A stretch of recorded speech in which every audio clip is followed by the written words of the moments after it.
داسې په ترس چې وربل تور اړوي ښکلي په منګه ځان په زور اړوي زما خوشته قدم په ځای نه لګي ساقي مې جام کې شراب نور اړوي د یار طبیعت څه زنانه غوندې دی سمه خبره په پیغور اړوي افغاني مینې سملولی دی خو اوس هم لاسونه درې څلور اړوي سلامونه او احترامات ملګرو ستاسو ورور شمشیر سواتي یم او د خپلې پاڼې شمشیر سواتي نه تاسو سره مخامخ یم ادبي خپرونه ده او په دې خپرونه کې راسره نن د شاپور زلمی شاعر ارشاد خالق صاحب مېلمه دی د هغو نه به خوندور غزل اورو ډېره زیاته مننه چې موږ له تاسو وخت راکړو خپل یو څو شعرونه او خوندور غزل چې دی هغه مینوالو ته ډالۍ کړه بسم الله الرحمن الرحیم زه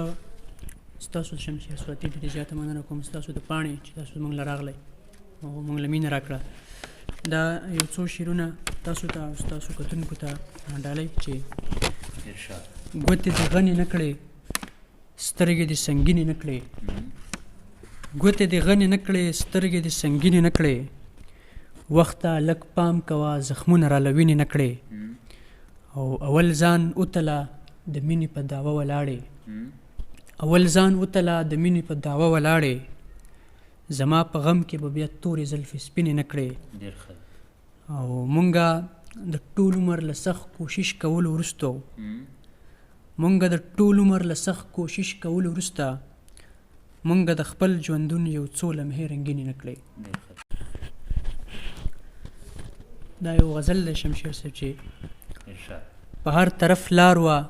خو یو طرف ته لاره نه وه په هر طرف لار وه خو یو طرف ته لاره نه وه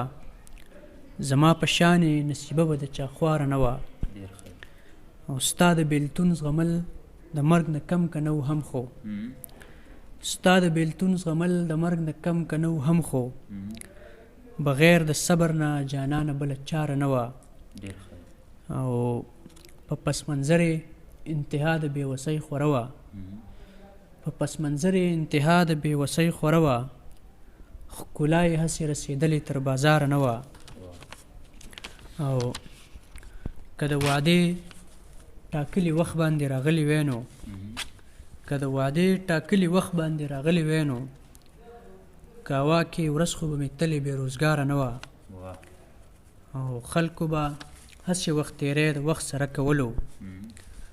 خلکو به هسې وخت تیری د وخت سره کولو د ګړۍ ستن یوه ګړۍ چاته ایساره نه وه بل شعر دی پکې چې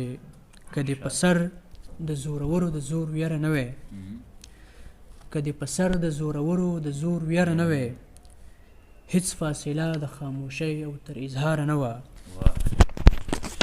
او چې په خپل حق احتجاج کولی حق ورته چې په خپل حق احتجاج کولی حق ورته خوله کې ژبه وه څه دومره بې اختیاره نه وه اوس په ما ولې شو کوې زما نازکې زلفې اوس په ما ولې شو کوې زما نازکې زلفې نصیبه سترګه دې د ویش وخت کې بیداره نه وه او هیڅوک دې نه زبادي په موږ ملګرتیاګانې خپلې هیڅوک دې نه زبادي په موږ ملګرتیاګانې خپلې زموږ خو خپله سایه هم زموږ دپاره نه وه او مقطع شعر دی چې رښتیا خدا دی چې مونږ خپل تهمت زغملی نه شو رښتیا خدا دی چې مونږ خپل تهمت زغملی نه شو ګنې ارشاده زمانه دومره بېکاره نه وه ډېره زیاته مننه کوم د ارشاد خالق نه تاسو خوندور غزل واورېدو هیله لرم چې ستاسو به خوښ شي تر بل خپرونې پورې خپل ورور شمشیر سواتي له ورکړئ اجازت د الله په امان